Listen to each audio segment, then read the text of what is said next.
Hey everyone, I hope you're all having amazing holidays, whether you celebrate Christmas, Hanukkah, Kwanzaa, or it just gives you a chance to kick it with some family, get a little bit of time off work. Hey, it's nothing but love over here. With that being said, Oxygen levels. Welcome back. Jet oxygen levels are at 100%. Set a course to dark waters now.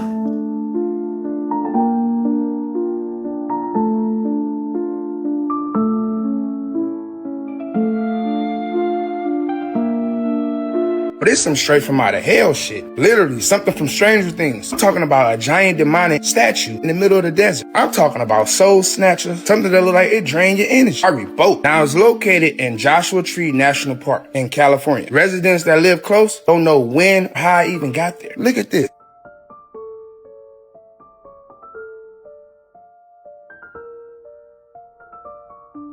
wow, I almost spit my water out. They don't know how it got there.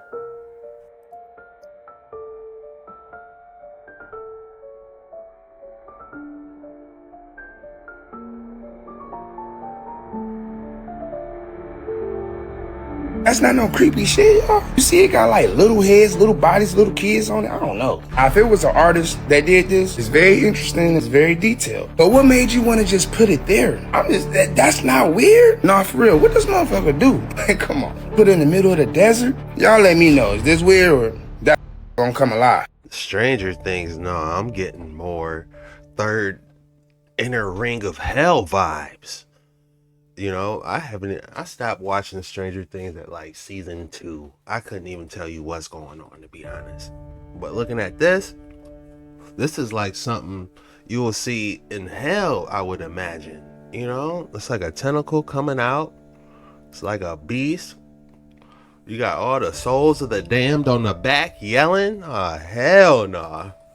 What you're looking at right here is what is called the Sanctuary of Truth in Thailand. And this place shouldn't even exist. It is insane. Wait till you hear about all of these anomalies that have been placed within this building. First of all, there is not a single nail in the entirety of the construction of this sanctuary. They only used wooden joints and pegs which fit together with divine precision. Every surface, column, and beam is carved with mythological creatures, deities, philosophers, animals, ancient symbols from Buddhist, Taoism, Chinese, and Hindu traditions. Every single hall in the sanctuary all depict different philosophical themes. North Hall depicts emancipation and morality. South Hall is all about astrology. West Hall is all about the 4 elements, the earth, the air, the wind, and the water. And the East Hall is all about family and human roles. These are symbolic representations of human life stages and cosmic truth. Now, the visitor here isn't just a tourist. You're actually walking through evolving art. This building is quite literally alive. And there are tons of visitors that always claim that this building radiates some sort of spiritual energy. Now, the guides here believe that these carvings contain secret messages about life itself, also about death and morality, even the hidden esoteric truths about existence itself. Now, they say construction was started in 1981. I have a very hard time believing that. They also say that this was all carved out by hammer and chisel. Again, a very tough time believing that, because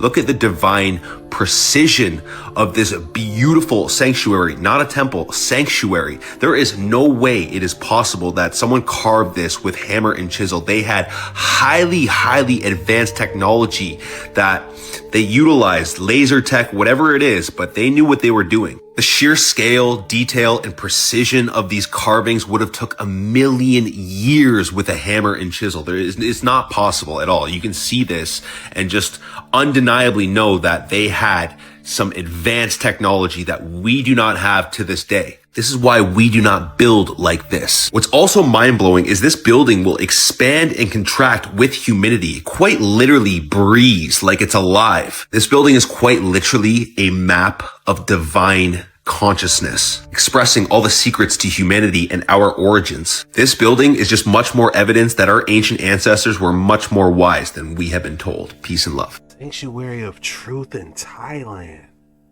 This is up there with Kailasa Temple, I'm not gonna lie. But I believe Kailasa Temple was made out of stone. I believe they said this might be wood, possibly. It looks like wood.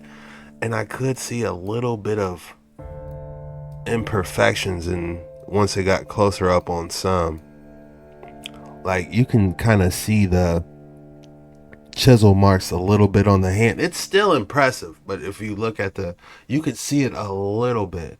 Kailasa, I believe, is a lot more smoother, and I'm not sure of the material this is made of, but it is impressive nonetheless.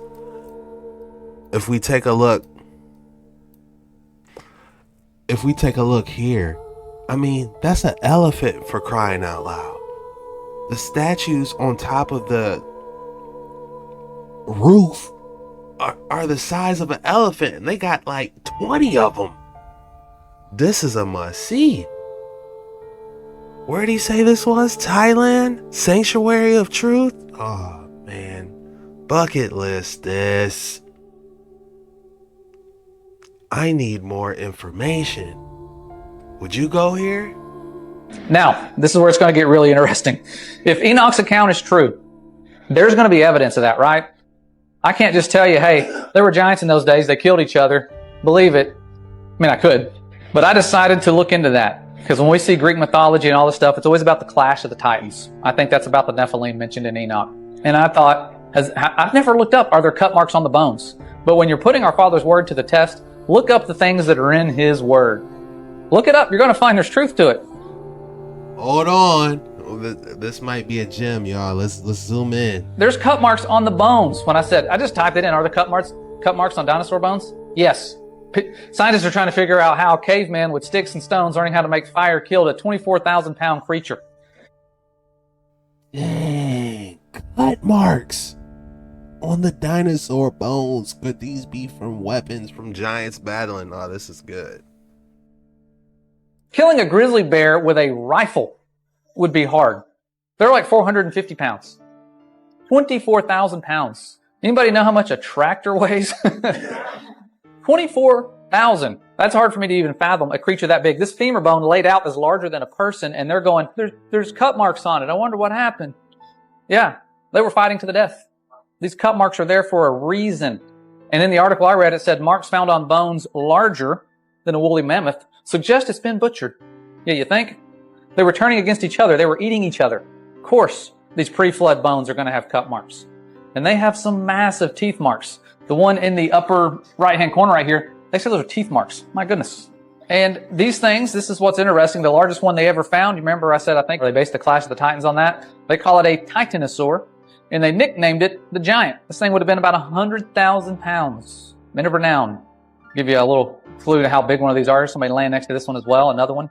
And when they get these things together, they make these massive structures they put in museums, and I always thought that they were based on what they found laying on the ground. But I found out they're not finding complete skeletons. You could imagine if they not only fought to the death, they were probably doing all sorts of things to the bodies of each other, ripping them apart, cutting off heads, graphic stuff. I tried to find out why it is that when you find those big bones, I mean a bone large enough to fill up this room right here, just massive. Why are the other bones, why aren't they there? Like what would carry away a bone that large? Clifford the big red dog coming along and eating these things up. What's going on? Well, I tried to find out why have we never found a complete skeleton, a complete dinosaur skeleton. And it says, well, paleontologists have never found a complete dinosaur skeleton. Often, part of the skeleton is missing either because the bones were washed away during deposition or because changes in the Earth's tectonic forces destroyed some of the remains. Well, let's look at what that word deposition means. It's the laying down of sediment carried by wind or flowing water. What kind of flowing water is going to move a bone that large? Scatter them across the earth. Probably the 7 floodgates of the heavens when they're open. Wow, this dude is definitely a problem. I love it. This is a gem though, guys. The slash marks in the bones. Could it be possible they're mixing in real giant bones with fabricated dinosaur bones? That's just a theory for entertainment purposes. Only do your own research on everything for context. But it's making you think. Next time I go to a dinosaur museum, I'm like, show me the slash marks. That could be a giant, fighting a dinosaur. I don't know. Not a dinosaur, but you know, other large animals. Because you got to think there's megalodon tooths everywhere. Look, I got one right here. Let me zoom in. You see that? That's a real megalodon tooth. I keep on my desk right here. And yeah, those were giant. They're giant animals back in the day, no doubt. You know, like giant alligators, giant sharks for sure. Like I said, here's the tooth, megalodon tooth. You know, a great white's tooth is like half this size. So the fact that you can go find shark teeth this big laying around, you know, people can't fabricate a megalodon teeth laying everywhere. You know what I'm saying? So there were giant creatures, but the fact that it's a possibility they mixing them with dinosaur bones, that's something else. Drop your thoughts in the comments below. I need pictures. Send me pictures. If you got some good giant bone pictures, send them to me. I need it. Or dinosaur bones. If you got some good dinosaur bones, send them to me.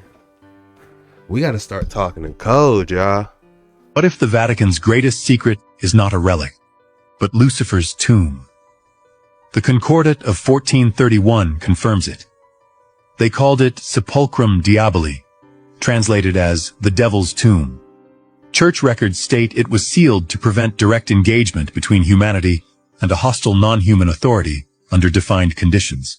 It ends with one final warning.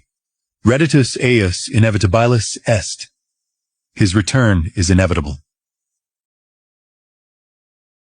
That is a terrifying theory.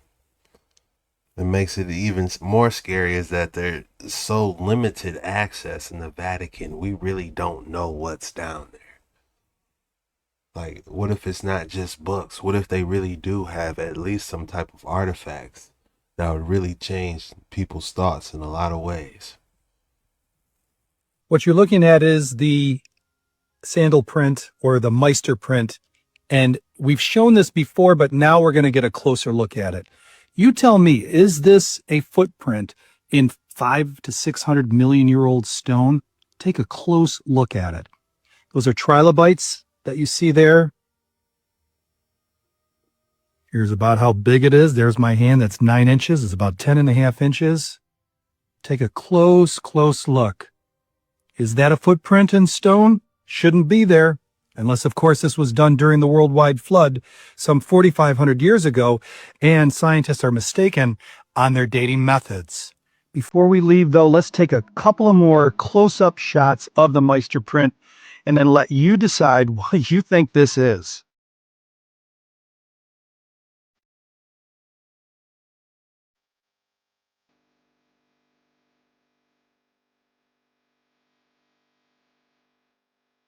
$4,500 ago or a couple million? You decide.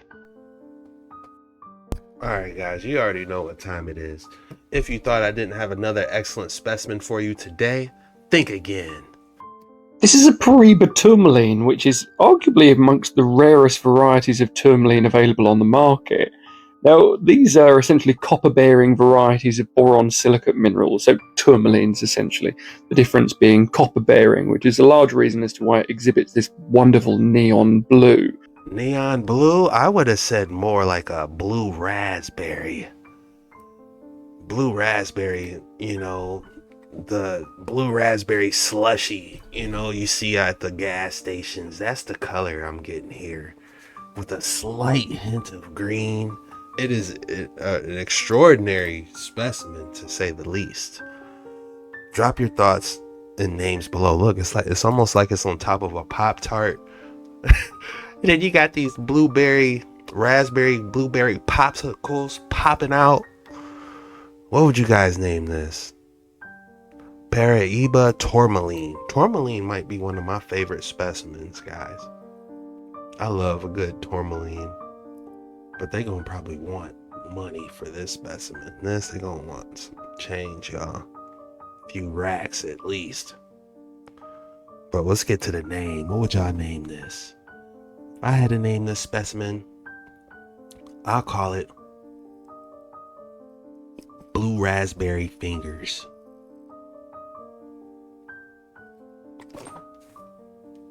like it's coming through a Pop-Tart almost. Blue raspberry fingers protruding through a Pop-Tart. Can you imagine it's warming up in Antarctica? This lady is talking about this is the second day that she only has to wear a turtleneck and not having to worry about putting on your parka jacket and not freezing. Now, sometimes I really wonder all this talk about global warming. What if we're just coming out of an ice age? And that's why things all of a sudden now are warming up. Now, tell me your thoughts on that. And this is what she had to say. It's really telling us how good of weather we have. This is the second day in a row that I've had to take off my parka out of later, and I'm just in my turtleneck, and it feels pretty amazing.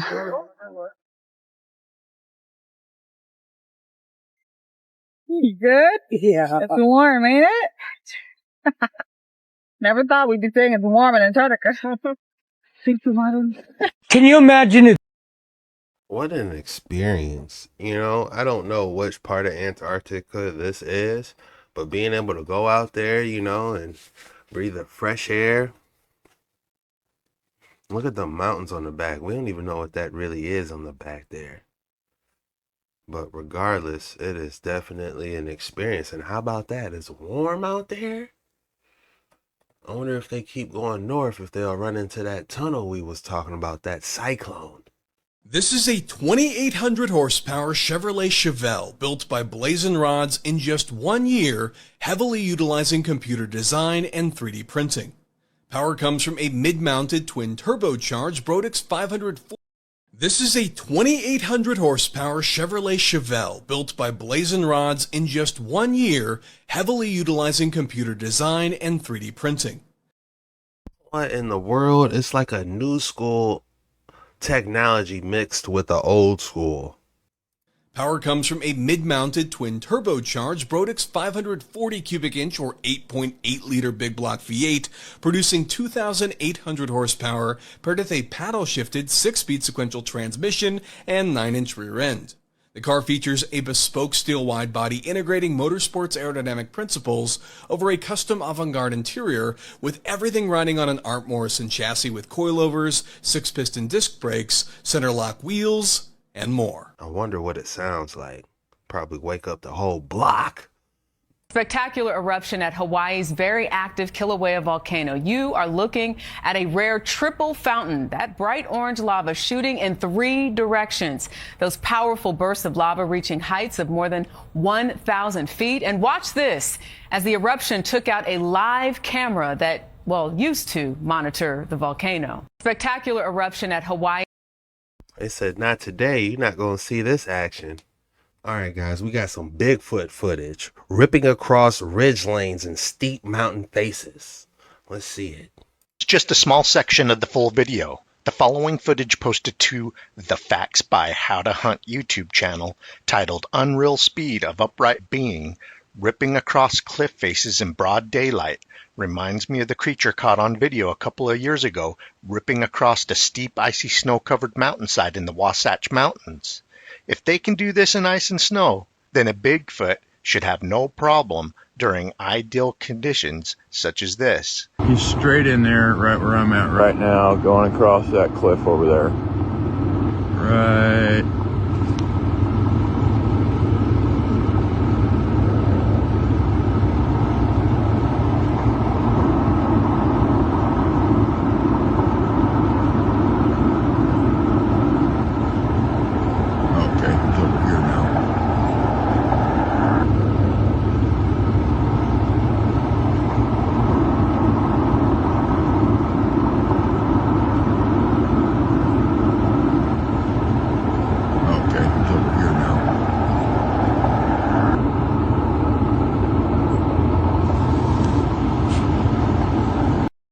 You see it running out there.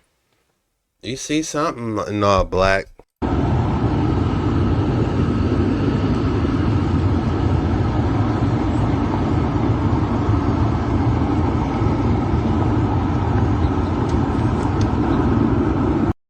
My thing is, it's not looking real animalistic. it's giving me, kind of human vibes. How it's just walking. An animal is going to stop, look around. Its senses aren't really going to be.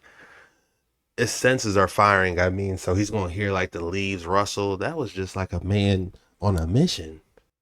Came down that, straight down, and then walked over. Now he's over there. But that is, for him to have a buddy walk up that valley and do this just for some footage too, it makes you think, like, did he really set this up? Or did he really catch something?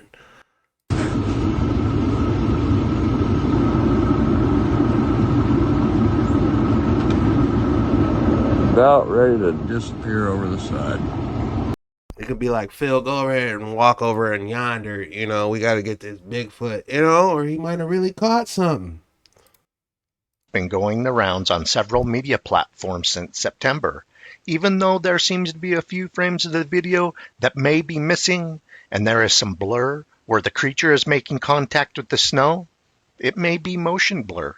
Perhaps this unknown or anonymous motor-powered paraglider did capture one of these elusive ridge walkers up close and personal. Unfortunately, these elusive creatures that seem to constantly avoid people are most often filmed at great distances or in the dark cover of the forests.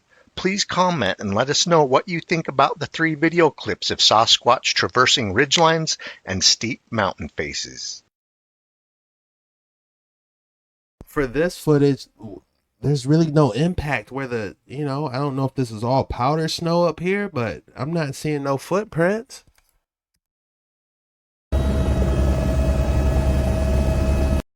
And these are obvious footprints. Okay, I see these.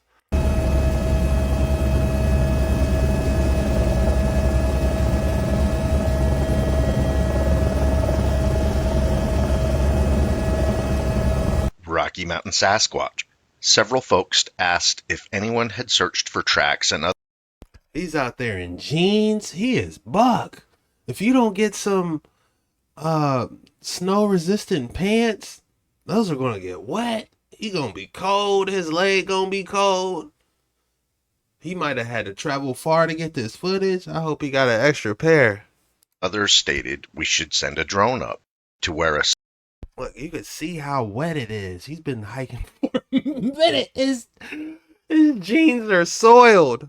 Suspect Bigfoot was filmed running up a steep mountainside near one of the high elevation Wasatch Front mountain peaks.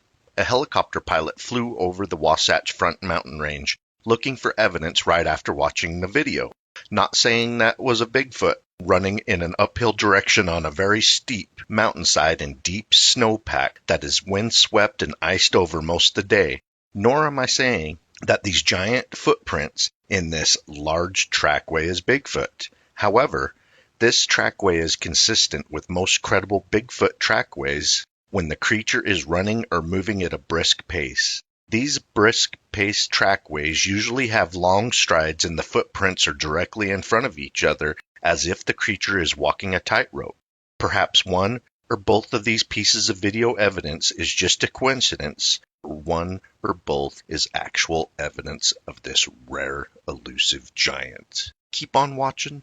We're going to keep on squatching. We're going to keep on squatching. Well, if y'all are acting, at least tell them to at least look back. And make it more believable if you are in a suit. At least have some type of animal instincts about your Sasquatch if you are faking it. It just can't be a mission every time. I don't know if the suit is hot, if they're telling you to walk in a straight line so you can get these footprints looking like this. I don't know. Or it could be real. There's a small chance it could be real. But it makes you think. Do they really got they boys jumping in a suit, telling them, all right, walk this direction. I'm gonna quick hit this footage. All I'm saying is at least look back, smell the snow or something. Do some type of animalistic cues.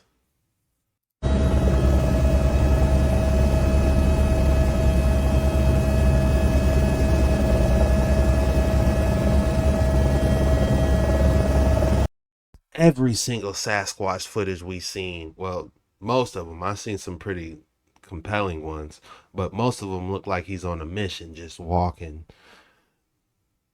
not deviating from his path.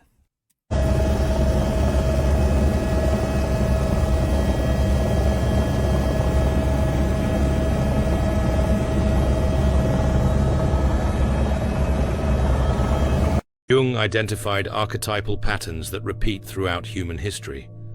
The awakened empath embodies what I call the shadow awakener archetype, individuals who serve as catalysts for collective consciousness evolution. This archetype appears in myths and stories across cultures.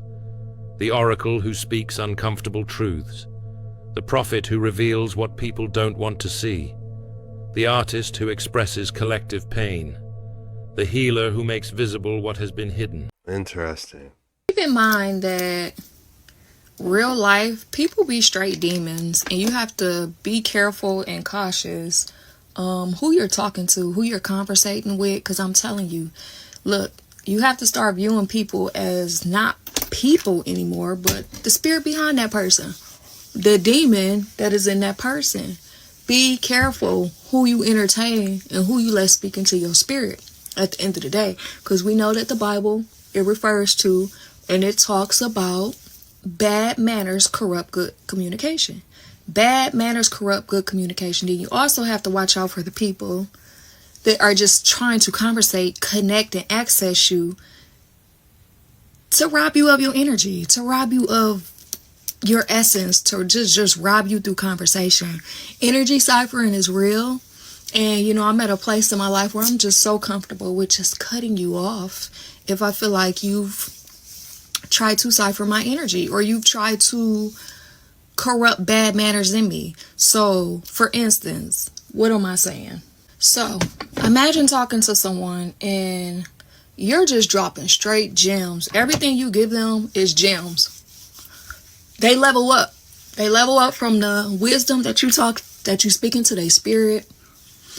They level up from the words that you drop into their spirit. They leveling up. But what are they giving you in return? Not that you need something in return, but you have to pay attention. If you dropping gems and the only thing coming from their side is poison, you got to cut them off. So that's why I say it's important. Pay attention to who you conversating with. Because at the end of the day, a lot of these people be straight demons. Trapped in vessels. She working that skin, ain't she? I don't be doing nothing but just washing it, but that's besides the point. Hey, what she's talking about, that's why it's a verse. It literally says, do not throw your pearls before swine or they will trample you. You can't give a full course meal to a baby. You know what I'm saying? You got to start with baby food, and then you can graduate the meals into deeper knowledge, if you get what I'm saying. But I believe a good book says do not throw your pearls before swine. So unless somebody asks me something, then I can be like, okay, well, this is what I think.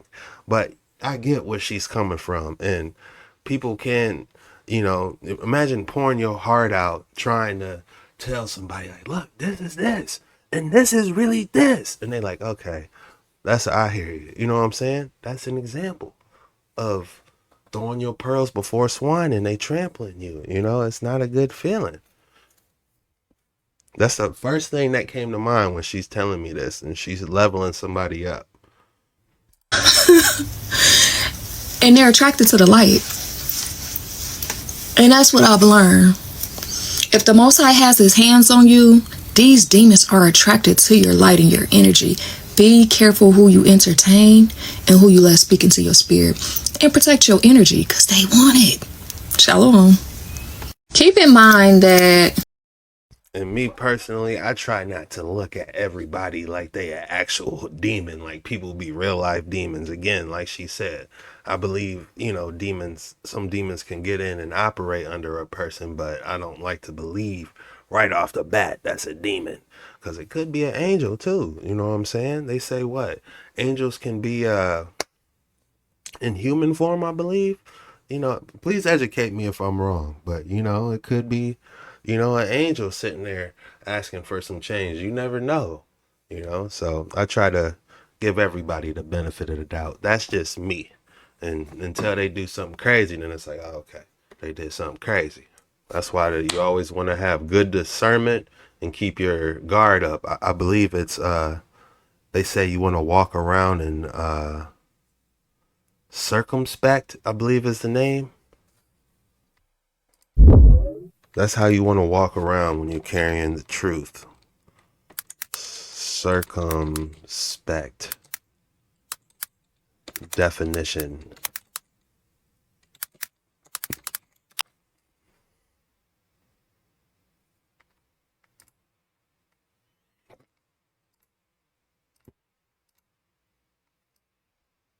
Circumspect, wary or unwilling to take risk. Yeah, that was the word. You want to walk in circumspect and have good discernment, But I get, being excited, wanting to tell someone, like, man, we got other lands out there, man. You are crazy. Get away from me. I get it. You get excited. I get it, y'all.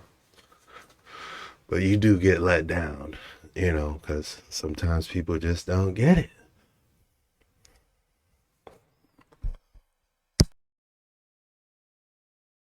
But everybody's on their own journey too. We got to think about that as well. Everyone's on their own individual journey. So, it's might not be their season yet, or it might be your season to let them go.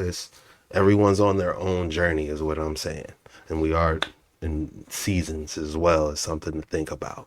You can't bring that bad energy into a new season, no matter how much positivity or how good you try to do. There's nothing that can be done. They just not allowed to be in the next season, no matter how bad or how much you may love this family member, friend, or whatever it may be. It just, you're not able to bring them into this new season, unfortunately.